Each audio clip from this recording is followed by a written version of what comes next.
Welcome to స్వతంత్ర. నేను విజయ్. ముందుగా హెడ్లైన్స్ చూద్దాం. వైసీపీ ఇన్ఛార్జీల 5వ జాబితాపై కసరత్తులు. క్యాంప్ ఆఫీస్కు క్యూ కట్టిన ఎమ్మెల్యేలు. పార్టీ నిర్ణయం మేరకే అనర్హత పిటిషన్ ఇచ్చారు. ఆ నలుగురిపై అనర్హత వేటు వేయాలన్న చంద్రబాబు.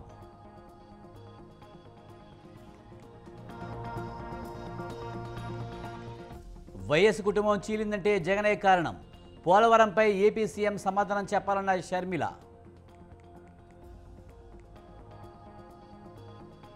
బూత్ లెవెల్ కార్యకర్తలై కాంగ్రెస్ బలమన్న ఖర్గే. పార్లమెంట్ ఎన్నికల్లో కష్టపడి పనిచేయాలని సూచన.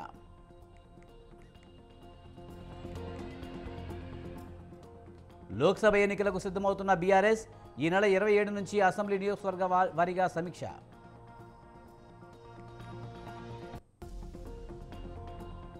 గవర్నర్ కోట ఎమ్మెల్సీలకు ఆమోదం.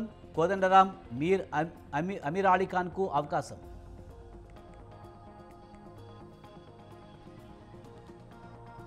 తెలంగాణలో వివిధ పోటీ పరీక్షల తేదీలు ఖరారు. ఎంసెట్ పేరు మార్చిన ఉన్నత విద్యామండలి.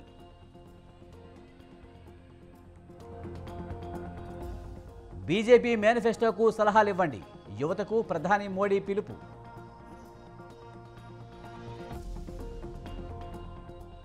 మార్కెట్లకు ఐటీ షేర్లు ఎఫెక్ట్. సెన్సెక్స్ 359, నిఫ్టీ 100 పాయింట్ల నష్టం.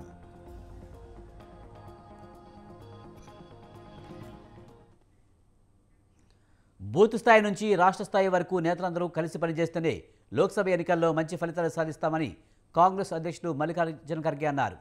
హైదరాబాద్ ఎల్బీ స్టేడియంలో ఏర్పాటు చేస్తున్న బూత్ స్థాయి కన్వీనర్ల సదస్సులో ఆయన పాల్గొన్నారు. 2 నెలల్లో లోక్సభ ఎన్నికలు జరగనున్నాయని, ఎన్నికల కోసం అంతా కలిసి పనిచేయాలని కోరారు. ఈడీ, సిబిఐ దాడులు జరిగే అవకాశం ఉందని, ప్రజాస్వామ్యాన్ని కాపాడుకోవడానికి కృషి చేయాలన్నారు. దేశంలో నిరుద్యోగం, ద్రవ్యోల్బణం పెరిగిపోయిందన్నారు. తెలంగాణలో 6 గ్యారెంటీల్లో 2టిని అమలు చేశామని, త్వరలోనే మరో 2 అమలు చేస్తామని హామీ ఇచ్చారు. ప్రజలకు న్యాయం చేయడం కోసమే రాహుల్ గాంధీ న్యాయయాత్ర చేస్తున్నారన్నారు. जहां सरकार कमजोर होती है तो और दबाने की कोशिश करते हैं। परसों उन्होंने एक नेता को बुलाया था, महाराष्ट्र के नेता को। मैं नाम नहीं बोलना चाहता हूं, लेकिन मैं उनके जो नेता लोग बुला के उनको पूछे, क्या पूछे, महाराष्ट्र में कितने एमएलए को फोड़ सकते हैं और कितने एमएलए को निकाल कर कांग्रेस में ला सकते हैं। ये क्वेश्चन किसी एक सामान्य व्यक्ति ने नहीं पूछा, ये तो दिल्ली के बड़े नेता पूछे हैं। इसका मतलब यही है कि तोड़ो, जहां कहीं भी यूनिटी है, जहां कहीं भी एमएलए है, उनको तोड़ने का काम करते हैं। लेकिन तेलंगाना में वो काम अब नहीं हुआ, पीछे हो गया होगा। ये तेलंगाना, आज का तेलंगाना राहुल गांधी का तेलंगाना है, सोनिया गांधी का तेलंगाना है, और रेवंत रेड्डी और सारे కాంగ్రెస్ పార్టీకి బూత్ స్థాయి కార్యకర్తలే బలమని, కష్టపడి పనిచేయాలని కోరారు. ఈడీ, సిబిఐ దాడులు జరిగే అవకాశం ఉందని, ప్రజాస్వామ్యాన్ని కాపాడుకోవడానికి కృషి చేయాలన్నారు. తెలంగాణలో కాంగ్రెస్ బలంగా ఉందని, అందుకే బీఆర్ఎస్, బీజేపీలను ఓడించామన్నారు. वो सेंटर पे हमला नहीं करते थे, वो ज्यादा से ज्यादा जो करते थे वो कांग्रेस पार्टी पे करते थे। अब जब हमारी सरकार, तो बीजेपी और बीआरएस दोनों की गालियां खा के, दोनों के मार खा के हम दोनों को हरा के आज आए हैं। इससे ही अंदाजा लगता है कांग्रेस की ताकत क्या है। केसीआर सरकार जब थी वो सेंटर पे हमला नहीं करते थे, वो ज्यादा से ज्यादा जो करते थे।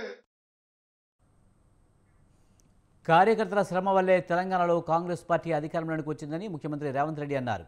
ఎల్బీ స్టేడియంలో జరిగిన బూత్ స్థాయి కన్వీనర్ల సమావేశంలో పాల్గొన్న రేవంత్, కార్యకర్తల కృషి వల్లే తాను సీఎం అయ్యారని అన్నారు. అధికారంలోకి వచ్చిన 100 రోజుల్లో హామీలు అమలు చేస్తామన్నారు. 50 రోజులు కాలేదు, హామీలు ఎక్కడా అని బీఆర్ఎస్ నేతలు అడుగుతున్నారని మండిపడ్డారు. ఫిబ్రవరి మొదటి వారంలో మరో 2 హామీలు అమలు చేస్తామని ప్రకటించారు. పులి వస్తే బోనులో పెట్టి బొంద పెడతామని రేవంత్ హెచ్చరించారు.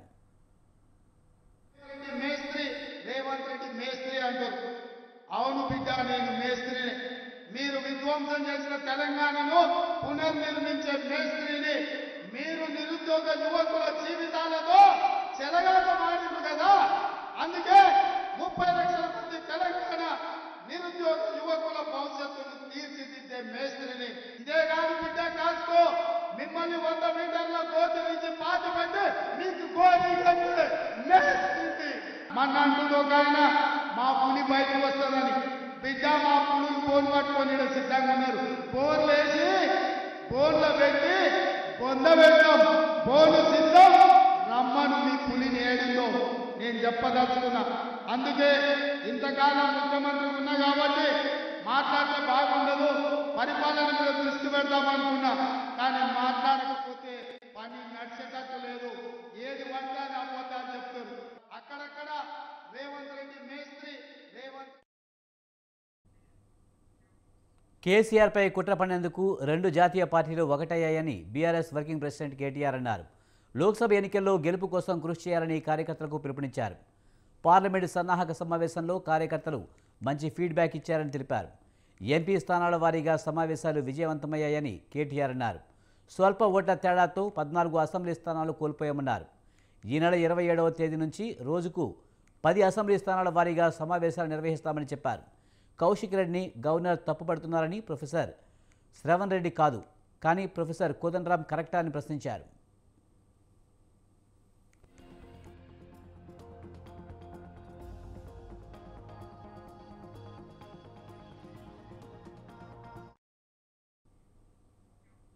కేంద్రంలో మూడోసారి మోదీ అధికారంలోకి రావడం ఖాయమని బీజేపీ తెలంగాణ అధ్యక్షుడు కిషన్ రెడ్డి అన్నారు. కాంగ్రెస్, బీఆర్ఎస్ దోపిడీ దొంగల పార్టీలని అన్నారు. బీఆర్ఎస్ అవినీతిపై కాంగ్రెస్ శిక్షలు వేస్తుందంటే అది భ్రమే అన్నారు. తెలంగాణలో బీజేపీ ఏ పార్టీతోనూ కలవదని కిషన్ రెడ్డి స్పష్టం చేశారు. వారం రోజుల్లో ఎంపీ అభ్యర్థుల ఎంపిక ఉంటుందని చెప్పారు.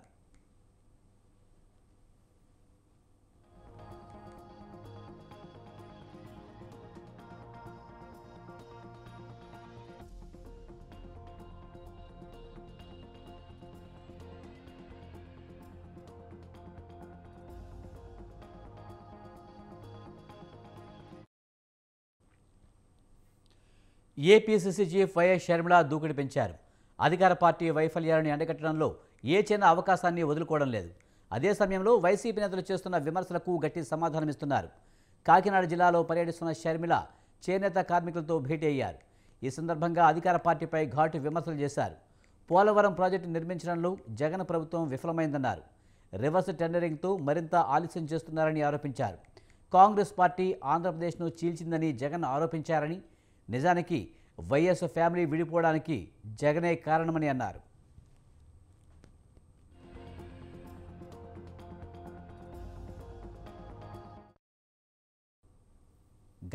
గత ఎన్నికల్లో వైసీపీ గెలుపు కోసం ఎంతో కృషి చేశానన్న షర్మిల నాకేంటని ఆలోచించకుండా నిస్వార్థంగా వైసీపీ కోసం పనిచేశారని గుర్తు చేశారు. వైసీపీ గెలుపు తర్వాత జగన్ పూర్తిగా మారిపోయారని ఆరోపించారు. జగన్ మంచి ముఖ్యమంత్రి అయితే చాలా అనుకున్నానని, వైఎస్ రాజశేఖర రెడ్డి ఆశయాలు కొనసాగిస్తారని ఆశపడ్డారని అన్నారు. కానీ 5 ఏళ్లలో ఆంధ్రప్రదేశ్ రాష్ట్రాన్ని నాశనం చేస్తారని ఆరోపించారు. ప్రతిపక్షంలో ఉన్నప్పుడు స్పెషల్ స్టేటస్ కోసం ఎంపీలందరం రాజీనామా చేద్దామని అన్న జగన్మోహన్ రెడ్డి అధికారంలోకి వచ్చాక స్పెషల్ స్టేటస్ అనే ఊసే ఎత్తలేదని విమర్శించారు. కాంగ్రెస్ పార్టీ ఆంధ్రప్రదేశ్ను చీల్చింది, నా కుటుంబాన్ని చీల్చింది, దేవుడే గుణపాఠం చెప్తాడు అని పెద్ద పెద్ద మాటలు మాట్లాడారు. నిజానికి ఆంధ్రప్రదేశ్ రాష్ట్రం ఇలా అభివృద్ధి లేకుండా ఇంత దయనీయ స్థితిలో ఉంది అంటే దానికి కారణం ముందు 5 సంవత్సరాలు ముఖ్యమంత్రిగా ఉన్న చంద్రబాబు గారు, ఇప్పుడు 5 సంవత్సరాలు ముఖ్యమంత్రిగా ఉన్న జగనన్న గారు. ఈ రోజు రాజశేఖర రెడ్డి గారి కుటుంబం చీలింది అంటే అది చేతులారా చేసుకున్నది జగనన్న గారు. దీనికి సాక్ష్యం దేవుడు, దీనికి సాక్ష్యం నా తల్లి విజయమ్మ రాజశేఖర రెడ్డి గారి భార్య, దీనికి సాక్ష్యం నా యావత్ కుటుంబం. వాళ్ళు రాజీనామాలు చేస్తే అమ్మ నేను వాళ్ళ కోసం తిరిగాను, వాళ్ళ గెలుపుకు పాటుపడ్డాం, వాళ్ళను గెలిపించాను. వైసీపీ పార్టీ ఇబ్బందుల్లో ఉంది అని నన్ను పాదయాత్ర చేయమంటే ఎండనక వాననక 1000 కిలోమీటర్లు 3200 కిలోమీటర్లు పాదయాత్ర చేసింది రాజశేఖర రెడ్డి. జగన్మోహన్ జగన్మోహన్ రెడ్డి గారు ముఖ్యమంత్రి అయ్యారు. ముఖ్యమంత్రి అయిన రోజు నుంచి జగన్మోహన్ రెడ్డి గారు వేరే మనిషి. నాకు వ్యక్తిగతంగా అన్యాయం చేసినా కూడా రాజశేఖర రెడ్డి గారి పేరు నిలబెడితే చాలు, ఆయన జోలికి వెళ్ళకూడదు అని. ఏపీ రాజకీయాలపై ఏపీసీసీ చీఫ్ వైఎస్ షర్మిలకు అవగాహన లేదని వైసీపీ సీనియర్ నేత సజ్జల రామకృష్ణారెడ్డి అన్నారు. తెలంగాణలో షర్మిల కోసం పనిచేసిన వాళ్లకు ఏ న్యాయం చేశారని ప్రశ్నించారు. గతంలో జగన్ ఓదార్పు యాత్రను అణిచివేయాలని కాంగ్రెస్ ప్రయత్నించింది నిజం కాదా అని నిలదీశారు. జగన్ అంతు చూడాలని కాంగ్రెస్ ప్రయత్నించడం లేదా, ఇది షర్మిలకు కనబడడం లేదా అని ప్రశ్నించారు. వైఎస్ఆర్ కూతురు జగన్ చెల్లి అనే ఆ ఒక్క కారణంతోనే కాంగ్రెస్ షర్మిలకు ఏపీసీసీ బాధ్యతలు అప్పచెప్పిందని తెలిపారు. బాధ్యతలు తీసుకున్న రోజు నుంచి వైసీపీపై షర్మిల దాడి చేస్తున్నారని మండిపడ్డారు. తెలంగాణలో కాంగ్రెస్ను తిట్టిన షర్మిల ఇప్పుడు అదే పార్టీలో ఎలా చేరారని సజ్జల నిలదీశారు. గత 4 రోజుల క్రితం 5 రోజుల క్రితం హఠాత్తుగా రాష్ట్రంలో ఇక్కడ రాజకీయ తెర మీద ప్రత్యక్షం రావడమే ఒక కంటిన్యూస్గా ఒక హోరు క్రియేట్ చేయాలనే ప్రయత్నం చేయడము, తన తిట్టే కార్యక్రమము, ఉపన్యాసాలు, వ్యంగ్యాస్త్రాలు రకరకాలు చూస్తూనే ఉన్నారు, అందరూ చూస్తున్నారు. ఇక్కడ రాజకీయాల గురించి కానీ, ఇక్కడ జరుగుతున్న అభివృద్ధి కానీ, ఇంకొకటి కానీ, రాష్ట్ర వ్యవహారాల గురించి కానీ ఆమె ఏమి అవగాహన ఉన్నట్టయితే లేదు, కనపడట్లా. అందువల్లే మాట్లాడే మాటల్లో అసలు దేనికి ఒకదానికి ఒకటి పొంతన ఉండట్లా. ఈ ఫ్యామిలీ దీనికి సంబంధించి ముఖ్యమంత్రి గారు నిన్న అన్న కాంటెక్స్ట్ కానీ, అంటే గతంలో అది వాస్తవం. కాంగ్రెస్ పార్టీ రాజశేఖర రెడ్డి గారి ఆశయాలను తుంగలో తొక్కి ఆయన పథకాలని పక్కకు తోసి ఆయన కోసం మరణించిన వాళ్ళ కుటుంబాలను పరామర్శించాలని ఓదార్పు యాత్ర చేపడితే అడ్డంగా దానికి నో చెప్పి దాని తర్వాత కక్ష సాధింపు చర్యలు మొదలుపెట్టి వేధిస్తూ ఉన్నప్పుడు అది షర్మిలమ్మకు తెలుసు. ఫైనల్గా సోనియా గాంధీ దగ్గర కలిసినప్పుడు జగన్మోహన్ రెడ్డి గారు, విజయమ్మ గారు, షర్మిలమ్మ గారు వాళ్ళు ముగ్గురే ఉన్నారు. అక్కడ ఏం జరిగింది అనేది కూడా ఆమెకు తెలుసు. షర్మిల గారు గత 4 రోజుల క్రితం 5 రోజుల క్రితం హఠాత్తుగా రాష్ట్రంలో ఇక్కడ రాజకీయ తెర మీద షర్మిల మాటలు చూసి జాలేస్తుందని మంత్రి బొత్స అన్నారు. షర్మిల మాటల్లో కొత్తదనం లేదన్నారు. చంద్రబాబు మాట్లాడిన మాటలనే షర్మిల మాట్లాడుతున్నారని చెప్పారు. ప్రత్యేక హోదా తాకట్టు పెట్టి చంద్రబాబే అని ఆరోపించారు. కేంద్రానికి కేవలం అంశాల వారీగానే మద్దతు ఇస్తున్నామని చెప్పారు. అభివృద్ధి కోసం రేవంత్ రెడ్డి ప్రధాని మోడీని కలిశారన్నారు. ఫెడరల్ వ్యవస్థలో కేంద్ర రాష్ట్రాలు కోఆర్డినేషన్తో వెళ్లాలని అన్నారు. తాము 3 రాజధానులకి మద్దతు ఇస్తే బీజేపీ అమరావతికి జై కొడుతుందన్నారు. త్వరలో వైసీపీ కీలక సభ్యులతో సమావేశం ఏర్పాటు చేయనున్నట్లు బొత్స తెలిపారు.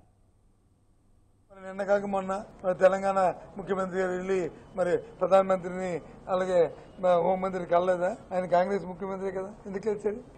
నాకు అందుకే జాలేస్తుంది మాట ఎందుకు వాడినంటే అందుకు వేస్తున్నాను, అందుకు వాడే మాట. ఈ ఫెడరల్ వ్యవస్థలో కేంద్రం రాష్ట్రం రెండూ కూడా ఒక సద్భావన వాతావరణం వెళ్ళి అక్కడ ఉన్న అంశాల వారీగా ప్రజలకు కావాల్సిన అంశాలు విధానం మాది, అంశాలు భారతీయ జనతా పార్టీ విధానం మాది, మా పార్టీ విధానం మాది. ఇప్పుడు 3 రాజధానుల విధానం మాది ఉంది, మేము దానికి సంబంధిస్తున్నాం. ఈ ప్రాంతాలు ఉత్తరాంధ్ర ప్రాంతం బాగుపడాలి, అభివృద్ధి చెందాలి, అలాగే రాయలసీమ ప్రాంతం అభివృద్ధి చెందాలి, అలాగే కోస్తా ప్రాంతం అభివృద్ధి చెందాలని మేము పెట్టాం. భారతీయ జనతా పార్టీ కాదు, అమరావతి ఉండాలని కోరుకుంటున్నారు, అది వాళ్ళ విధానం. 2024 అసెంబ్లీ ఎన్నికలకు పేదల పక్షాన జగన్, పెత్తందారుల పక్షాన చంద్రబాబు, పవన్ కళ్యాణ్ వస్తున్నారని మాజీ మంత్రి పేర్ని నాని అన్నారు. రాష్ట్రంలో TDP, Janasena, BJP, Congress, left పార్టీలు కలిసి పనిచేస్తున్నాయని ఆరోపించారు. కాంగ్రెస్తో చంద్రబాబు కుమ్మక్కైన విషయం తెలియదని పేరుని ప్రశ్నించారు. షర్మిల మొన్నటి వరకు తెలంగాణ అమ్మాయి అన్నారని, ఇప్పుడు ఆంధ్ర అమ్మాయి అంటున్నారని ఎద్దేవా చేశారు. 2019లో ఒంటరిగా పేదల పక్షాన జగన్ ఎలా పోరాడారో ఇప్పుడు అదేవిధంగా పోరాడడానికి సిద్ధమని మాజీ మంత్రి పేర్ని నాని తెలిపారు. సిపిఐ పార్టీ ఇలా చంద్రబాబుకు అనుకూల వర్గాలు ప్రతి కలిసి ఈ రాక్షస మొక్కలన్నీ ఒక్కటిగా ఈ పెత్తందారుల తరపున వస్తుంటే నాడు 2019లో ఎలా అయితే జగన్ ఒక్కడే పేదల పక్షాన, మధ్యతరగతి వర్గాల పక్షాన, అందరి పక్షాన ఒక్కడై నిలబడ్డాడో, మళ్ళీ రేపు 24లో కూడా జగన్మోహన్ రెడ్డి గారి పోరాటానికి పెత్తందారులు మారుమూల గిరిజన ప్రాంతాలకు సమర్థవంతమైన టెలికాం సేవలు అందించేందుకు 300 సెల్ టవర్లను సీఎం జగన్ ప్రారంభించారు. ఎయిర్టెల్ ఆధ్వర్యంలో 136, జియో ఆధ్వర్యంలో 164 టవర్లు ఏర్పాటు చేశారు. అల్లూరు సీతారామరాజు జిల్లాలో 246, పార్వతీపురం మన్యం జిల్లాలో 44 ఏర్పాటు చేయగా ప్రకాశంలో 4, ఏలూరులో 3, శ్రీకాకుళంలో 2, కాకినాడలో ఒక టవర్ ఏర్పాటు చేశారు. ఈ టవర్ల ఏర్పాటు ద్వారా 944 ఆవాసాలకు 2 లక్షల మంది ప్రజలకు ఉపయోగం ఉంటుందని సీఎం జగన్ తెలిపారు. గత జూన్లో 100 టవర్లు ఏర్పాటు చేయగా మొత్తంగా ఇప్పటి వరకు 400 టవర్లు ఏర్పాటు చేసినట్టు చెప్పారు. దాదాపు 400 కోట్లు ఖర్చు చేసినట్లు సీఎం తెలిపారు. టవర్లకు అవసరమైన భూములను వెంటనే అప్పగించమన్నారు. 5,549 గ్రామాలకు పూర్తి మొబైల్ టెలికాం సేవలు అందుతాయని సీఎం తెలిపారు. ఎటువంటి గ్రామాలు ఎక్కడైతే ఫోన్లలో మాట్లాడాలి అంటే కూడా పరిస్థితులు అనుకూలించని వాతావరణం అనుకూలించని పరిస్థితులు ఎక్కడైతే ఉన్నాయో సంక్షేమ పథకాలు ప్రతి ఇంటికి కూడా తీసుకుని వెళ్ళాలి. ట్రాన్స్పరెంట్ గా ఆ సంక్షేమ పథకాలన్నీ కూడా ప్రతి ఇంట్లో కూడా అందాలి అని తాపత్రయంతో అడుగులు వేగంగా కూడా వేస్తా ఉన్నాం. ఇందులో భాగంగా ఈ రోజు 400 టవర్లు 400 కోట్ల రూపాయలతో దగ్గర ఇన్వెస్ట్మెంట్ తో పెట్టుబడి. పార్టీ మారిన ఎమ్మెల్యేలపై అనర్హత పిటిషన్ ఇచ్చామని వారిపై చర్యలు తీసుకోవాలని టీడీపీ అధినేత చంద్రబాబు స్పీకర్ను కోరారు. వైసీపీలో చేరిన టీడీపీ ఎమ్మెల్యేలు వల్లభనేని వంశీ, కరణం బలరాం, వాసుపల్లి గణేష్, మద్దాలి గిరిని అనర్హులుగా ప్రకటించాలని సూచించారు. ఇప్పటికే పార్టీ విప్ డోలా బాల వీరాంజనేయ స్వామి పిటిషన్ వేశారు. డోలా ఇచ్చిన అనర్హత పిటిషన్పై అసెంబ్లీ స్పీకర్ టీడీపీ అధినేత అభిప్రాయం కోరారు. దాంతో పార్టీ మారిన ఎమ్మెల్యేలపై చర్యలు తీసుకోవాలని స్పీకర్ను చంద్రబాబు కోరారు. ముఖ్యమంత్రి వైఎస్ జగన్మోహన్ రెడ్డి నాయకత్వంలో మరోసారి వైఎస్ఆర్సీపీ అధికారంలోకి రావడం ఖాయమని పార్టీ ప్రధాన కార్యదర్శి సజ్జల రామకృష్ణారెడ్డి అన్నారు. పార్టీ విజయం కోసం కొన్ని మార్పులు జరుగుతూ ఉంటాయని తెలిపారు. అందరం కలిసికట్టుగా పనిచేసి వైఎస్ఆర్సీపీని గెలిపిస్తామని చెప్పారు. విశాఖలో భీముల నుంచి ఈ నెల 27వ తేదీన సీఎం జగన్ ఎన్నికల శంఖారావాన్ని పూరిస్తారని తెలిపారు. విజయవాడలో సింగ్నగర్ ఎమ్మెల్యే వెల్లంపల్లి శ్రీనివాస్ ఆధ్వర్యంలో సెంట్రల్ నియోజకవర్గం వైఎస్ఆర్సీపీ కార్యాలయం ప్రారంభోత్సవం జరిగింది. ఈ కార్యక్రమంలో ప్రభుత్వ సలహాదారులు సజ్జల రామకృష్ణారెడ్డి పాల్గొన్నారు. 175 స్థానాలు గెలవాలనే లక్ష్యంతో భాగంగానే సీట్ల మార్పు జరుగుతుందని తెలిపారు. మల్లాది విష్ణుకు మరింత ఉన్నతమైన బాధ్యతలు అప్పగిస్తామని చెప్పారు. ఎన్నికలకు ముందే మల్లాది చట్టసభలోకి వెళ్తారన్నారు. సీఎం జగన్ పేదల పక్షపాతి అని సజ్జల పేర్కొన్నారు. అధికారం అంటే బాధ్యతగా భావించిన నాయకుడు వైఎస్ జగన్ అని కొనియాడారు. వ్యవస్థ ఈయన ఆలోచనలకు తగినట్టు, జగన్మోహన్ రెడ్డి గారి ఆలోచనలకు తగినట్టు పేదలకు హెల్ప్ చేయడంలో ముందుకు ఎట్లా రాగలుగుతున్నారు ఈయన ఒక బ్లూ ప్రింట్ ఇవ్వగలిగాడు, సాటిస్ఫై చేయగలిగారు. డ్వాక్రా మహిళా సంఘాలు 99% పైగా ఎఫిషియెంట్గా ఎఫెక్టివ్గా పనిచేస్తున్నాయి. బ్యాంకులు హ్యాపీగా ఉన్నాయి, ఎందుకంటే వాళ్ళ టర్నోవర్లు పెరుగుతున్నాయి. ఇంకా కావాలని ఎదురు ఎక్కువ ఇస్తున్నారు వాళ్ళు. వీధి వ్యాపారాల గురించి ఊరు పట్టించుకోవాలని ఈరోజు ఎక్కడ చదివాను, 16 లక్షల మందికి ఈరోజు చిన్న వ్యాపారాలు బండ్లు పెట్టుకుని ఇచ్చేసేవాళ్ళు వాళ్ళందరికీ 16 లక్షల మందికి రిపీటెడ్గా కంటిన్యూస్ 31 లక్షల ఇళ్ల స్థలాలు. అసలు ఊహ కూడా అందండి. అన్ని వేల కోట్లు పెట్టి ల్యాండ్స్ కొని వాళ్ళ పేర్ల మీద ఇప్పుడు పట్టాలు ఇవ్వడం మొదలవుతోంది. ఈ నెలాఖరు నుంచి మొదలవుతుంది. 31 లక్షల ఇంటి స్థలాలు, అందులో 20 లక్షల పైగా ఇళ్లకు కన్స్ట్రక్షన్ మొదలైంది. 35 లక్షల ఎకరాలు రకరకాల కారణాలతో అసైన్ ల్యాండ్స్తో సహా చుక్కల భూములు అనే పేరుతో ఇంకో దాంతో డిస్ప్యూట్లో ఉన్నవే, ఇలాంటివన్నీ ఒక్కసారిగా పరిష్కరించి వాటిని ఫ్రీజ్ చేశారు. ఇది గతంలో జరగలే. చంద్రబాబు నాయుడు గారికి ఈయన ఆ పని వదిలి నిజానికి గత 5 ఏళ్లలో ప్రజల్లో తిరిగి తాను ఇన్నాళ్ళు చేయలేని దానికి క్షమాపణలు చెప్పుకొని ఇగో నేను ఇది చేస్తాను సిన్సియర్గా ప్రజల్లో మమేకమైతే అది సరైన పద్ధతి. కానీ ఆయనకు ఆ విద్యలు తెలియవు. ఎందుకంటే ఆయన వచ్చిందే డైరెక్ట్ నేరుగా రాలే, మామను దించి కబ్జా చేసుకుని వచ్చిన అధికారంలోకి వచ్చాడు. ఆ తర్వాత ఆయనకు అధికారం అంటే అది ఒక హక్కుభుక్తంగా ఫీల్ అవుతారు తప్ప అది ఒక బాధ్యత. మనం అన్నీ చేసి జనమాశీస్సులు కోరాలి. మనకి ఇచ్చేది 5 ఏళ్ల కాల పరిమితి. ఈ 5 ఏళ్ల తర్వాత మళ్ళీ జనం దగ్గరికి వెళ్ళాలి అనేది లేదు. వెళ్ళే టైంకి ఏదో ఒకటి చేయొచ్చు, అతుకుల బొంత కుట్టొచ్చు ఈ పక్క నుంచి ఆ పక్కకు.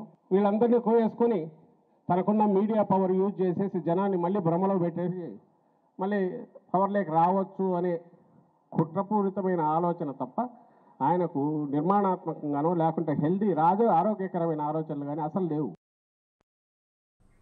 మేడిగడ్డపై విజిలెన్స్ నివేదిక అసెంబ్లీ సమావేశాల నాటికి వస్తుందని మంత్రి ఉత్తమ్ కుమార్ రెడ్డి తెలిపారు. ప్రాథమిక విచారణ నివేదిక తనకు ఇంకా అందలేదని తెలిపారు. అసెంబ్లీ తేదీలు కూడా త్వరలోనే ప్రకటిస్తామని తెలిపారు. బీఆర్ఎస్ ప్రభుత్వం ఆర్థిక విధ్వంసానికి పాల్పడిందని ఆరోపించారు. మున్ముందు బీఆర్ఎస్ పార్టీ ఉనికి కష్టమే అని ఎద్దేవా చేశారు. కేటీఆర్ భ్రమల్లో బతకడం మానేసి వాస్తవంలోకి రావాలని ఎద్దేవా చేశారు. పార్లమెంట్ ఎన్నికల్లో బీజేపీ కాంగ్రెస్ మధ్య పోటీ ఉంటుందన్న ఉత్తమ్ కాంగ్రెస్కి 13 ఎంపీ సీట్లు వస్తాయని ధీమా వ్యక్తం చేశారు.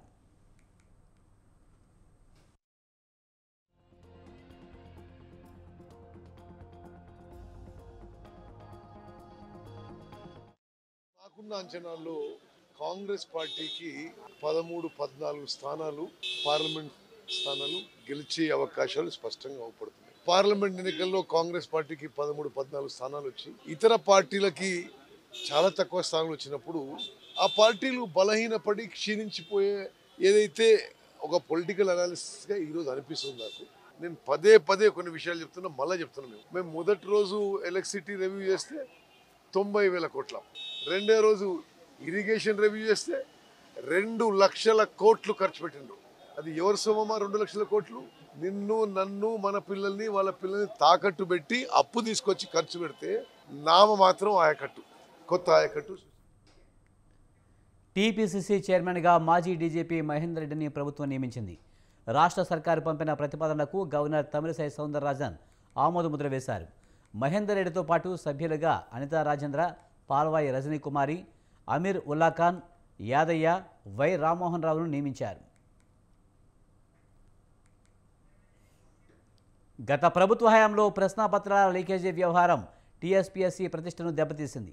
దీనిపై సిట్ విచారణ సైతం జరిగింది. గ్రూప్ 1 పరీక్ష 3 సార్లు రద్దు కావడంతో నిరుద్యోగులకు కమిషన్ మీద నమ్మకం పోయింది. మొత్తం 20 పరీక్షలకు సంబంధించి ప్రశ్నాపత్రాలు లీక్ కావడంతో వాటన్నిటినీ రద్దు చేసింది. హైకోర్టులో కేసు నడిచింది. ఇందుకు బాధ్యులైన వారు జైలు పాలయ్యారు. పలువురు నిరుద్యోగులు ఆత్మహత్యలు చేసుకున్నారు. ప్రభుత్వం మారిన వెంటనే అప్పటి చైర్మన్ జనార్దన్ రెడ్డి, సభ్యులు తమ పదవులకు రాజీనామా చేశారు.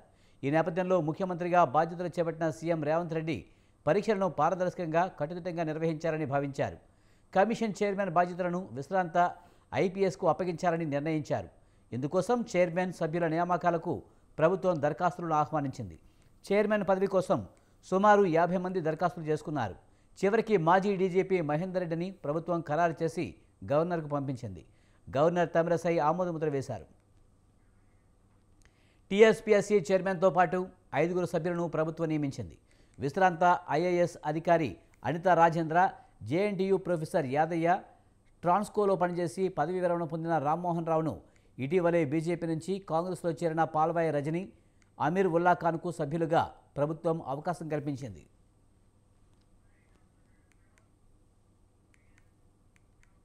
గవర్నర్ కోట 2 ఎమ్మెల్సీలను తెలంగాణ గవర్నర్ తమిళిసై సౌందరరాజన్ నియమించారు. ప్రొఫెసర్ కోదండరాం, మీర్ అమీర్ ఖాన్ల ఎంపికకు గవర్నర్ ఆమోదం తెలిపింది. కాంగ్రెస్ ప్రభుత్వం అధికారంలోకి వచ్చాక గవర్నర్ కోట ఎమ్మెల్సీలకు సంబంధించి ప్రతిపాదనను పంపింది.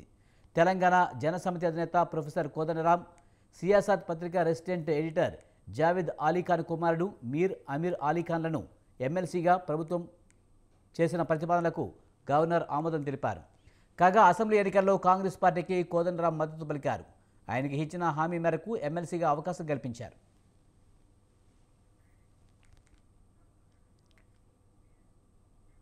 బీజేపీ, బీఆర్ఎస్లపై టీపీసీసీ అధికార ప్రతినిధి అద్దంకి దయాకర్ ఆగ్రహం వ్యక్తం చేశారు. కాంగ్రెస్ ప్రభుత్వం ఎక్కువ రోజులు ఉండదని మాట్లాడడం సరికాదన్నారు. ప్రజలు ఎన్నుకున్న ప్రభుత్వం కాంగ్రెస్ ప్రభుత్వం అని అన్నారు. కేటీఆర్ అనవసరమైన చర్చ చేస్తున్నారని, మాట్లాడే ముందు వెనుక ఆలోచించుకోవాలని అన్నారు. బయటపడుతున్న అక్రమాల మీద స్పందించడం లేదు కానీ కేవలం రచ్చ చేయాలనే ఎత్తుగడను బీఆర్ఎస్ నేతలు అనుసరిస్తున్నారని ఆగ్రహం వ్యక్తం చేశారు. దురదృష్టకరమైన స్టేట్మెంట్స్ టీఆర్ఎస్ బీజేపీ నాయకులు ఇవ్వడం మనం గమనించినాం. మొన్న ప్రజాస్వామ్యయుతంగా ఒక 4 ఎమ్మెల్యేలు బీఆర్ఎస్ మిత్రులు ముఖ్యమంత్రి గారిని ముఖ్యమంత్రి హోదాలో కలిస్తే వాళ్ళతో అంతా ఏంటంటే మీరు పోవడం తప్పు, మీరు ఎందుకు పోయినరు అని చెప్పేసి ఒత్తిడి మేరకు నేను ఏదో ప్రెస్ మీట్ పెట్టినట్టు. కాంగ్రెస్ పార్టీ బీఆర్ఎస్ మాదిరిగానో లేకపోతే ఇతర పార్టీల మాదిరిగానో ఇష్టానుసారంగా ప్రజాస్వామ్య వ్యతిరేక చర్యలు చేయదు. కాబట్టి వాళ్ళు మాత్రం తొందరపడతా ఉన్నారు. గత 5 సంవత్సరాలుగా సర్పంచులు మంచి పాలన అందించారని మేడ్చల్ ఎమ్మెల్యే చామకూర మల్లారెడ్డి అన్నారు. మేడ్చల్ మండలం శ్రీరంగవరం, లింగాపూర్ గ్రామాల్లో గ్రామ పంచాయతీ భవనాలు ప్రారంభించారు. గతంలో కేసీఆర్ ప్రవేశపెట్టిన సంక్షేమ పథకాలతో దేశంలోనే అభివృద్ధి చెందిన రాష్ట్రంగా తెలంగాణ రాష్ట్రం ఏర్పాటైందన్నారు. 5 సంవత్సరాలుగా గ్రామాల అభివృద్ధికి కృషి చేసిన సర్పంచ్లను, ఎంపీటీసీలను అభినందించారు. తెలంగాణలో గ్రామ పంచాయతీ బిల్డింగ్, లింగాపూర్లో గ్రామ పంచాయతీ బిల్డింగ్, ఇక్కడ డ్రాకా మహిళా బిల్డింగ్ లింగాపూర్లో ఇవన్నీ కూడా కొత్తగా ఇవన్నీ కూడా ప్రారంభించుకోవడం చాలా సంతోషం. గడిచిన 5 సంవత్సరాలు సర్పంచ్ కానీ, ఉప సర్పంచ్ కానీ, వార్డు మెంబర్లు కానీ, ఎంపీటీసీలు కానీ చాలా కష్టపడ్డారు. ఊర్లే నా మేడ్చల్లో 60 గ్రామాలు ఉన్నాయి, 61 గ్రామం ఉంది. 61 గ్రామాలు కూడా రోడ్డు లేని గ్రామం చేసేసారు. ప్రతి ఊర్లో కూడా రోడ్డు ఉన్నది, మట్టి అంతా కూడా చేసేది. డ్రైనేజ్ కానీ, రోడ్లు కానీ, కరెంటు కానీ. ప్రజల ఓట్లు తీసేసే దొంగలు రాష్ట్రంలోకి చొరబడ్డారని తెలుగుదేశం అధినేత చంద్రబాబు ధ్వజమెత్తారు. నకిలీ ఓట్ల చేరికలపై ప్రతి ఒక్కరూ అప్రమత్తంగా ఉండాలని జాతీయ ఓటర్ల దినోత్సవం సందర్భంగా ట్వీట్ చేశారు. ఎప్పటికప్పుడు మీ ఓటు ఉందా లేదా అని సరిచూసుకోవాలన్నారు. ఓటు లేని వారు వెంటనే దరఖాస్తు చేసుకోవాలని సూచించారు. ప్రజాస్వామ్యానికి ఓటే పునాదని, భవిష్యత్తును మార్చుకునేందుకు రాజ్యాంగం కల్పించిన ఈ హక్కును నిర్లక్ష్యం చేయొద్దన్నారు. పాలకులకు ప్రశ్నించే అధికారం ఇచ్చేది రాతియుగం నుంచి స్వర్ణయుగం వైపు మనల్ని నడిపించేది, మంచి సమాజాన్ని నిర్మించేది ఓటేనని చంద్రబాబు పేర్కొన్నారు. తెలంగాణలో ఎంసెట్ పేరు మారింది. టీఎస్ ఎంసెట్ పేరును టీఎస్ ఏపీ సెట్గా మారుస్తూ రాష్ట్ర ఉన్నత విద్యామండలి ఉత్తర్వులు జారీ చేసింది.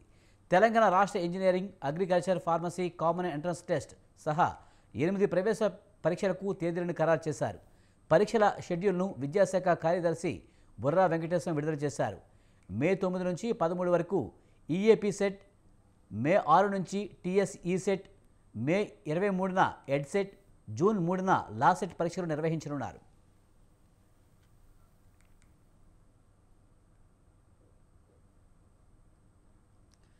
గణతంత్ర దినోత్సవం ఓ చారిత్రాత్మక మైలురాయి అని రాష్ట్రపతి ద్రౌపది ముర్ము అన్నారు. 75 గణతంత్ర దినోత్సవం సందర్భంగా జాతిని ఉద్దేశించి రాష్ట్రపతి ప్రసంగించారు. దేశ ప్రయాణంలో ఈ సందర్భం చారిత్రాత్మక మైలురాయిని గుర్తు చేశారు. అయోధ్య మందిరం భారత నాగరికత వారసత్వాల పునరావిష్కరణగా నిలిచిపోతుందని చెప్పారు. ప్రజల విశ్వాసానికి, అపారమైన నమ్మకానికి నిదర్శనంగా రామ మందిరం ఉండిపోతుందని ముర్ము అన్నారు. भारत के संविधान की रचना की आज के दिन हम सब देशवासी उन दूरदर्शी जननायकों और अधिकारियों का कृतज्ञतापूर्वक स्मरण करते हैं जिन्होंने हमारा भव्य और प्रेरक संविधान के निर्माण में अमूल्य योगदान दिया था। हमारा देश स्वतंत्रता की शताब्दी की ओर बढ़ते हुए अमृत काल के प्रारंभिक दौर से गुजर रहा है। ये एक युगांतकारी परिवर्तन का कालखंड है। हमें अपने देश को नई ऊंचाइयों तक ले जाने का सुनहरा अवसर मिला है। हमारा लक्ष्यों को प्राप्त करने के लिए प्रत्येक नागरिक का योगदान महत्वपूर्ण होगा। इसके लिए मैं